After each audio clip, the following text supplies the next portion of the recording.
Slow and fast have little to do with accuracy. We have to look deeply. We have to see deeply to be accurate. That has nothing to do with speed. That's why the worst advice in the world is slow down and get your hits. Because it doesn't fix anything. You just do a slow rendition of the problematic technique in itself. Why would you get better by going slower? All right? If you're a crappy driver fast, you're probably a crappy driver slow. Nothing has changed. We're just doing the same thing more or less. So we have to do something deeper with our vision. And we've got the greatest eyes that have ever existed on this planet. So remember, you had a hard learning curve at the beginning. Please accept there will be a learning curve now.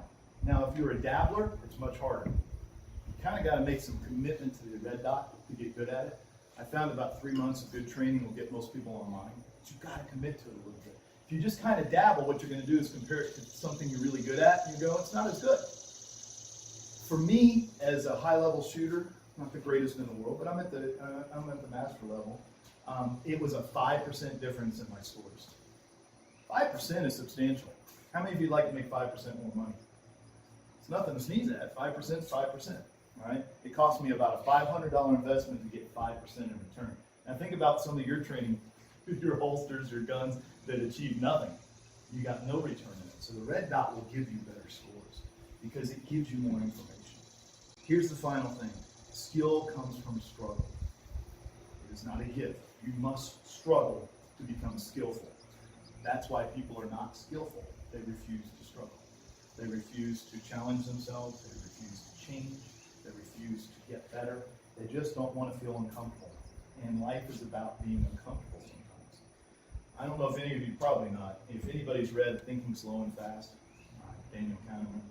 He won a Nobel Prize for this book. It's an incredible treatise on how your brain works. I don't say I teach firearms. I'm a people teacher. Firearms are just a tool that we use. And he talked about System 1 and System 2 and how we use that in our decisional process. I'm going to make sure I read it and don't mess it up.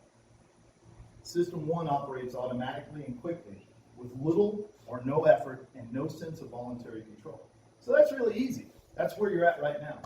Some of you are really trying to pay attention to me, but you've thought about going to the bathroom, you've thought about getting another drink, you've thought about how humid it is, because that's how your mind works, but it requires no real effort to just kind of sit up and look at me. Okay, and that's System 1. What we're going to train today is System 2.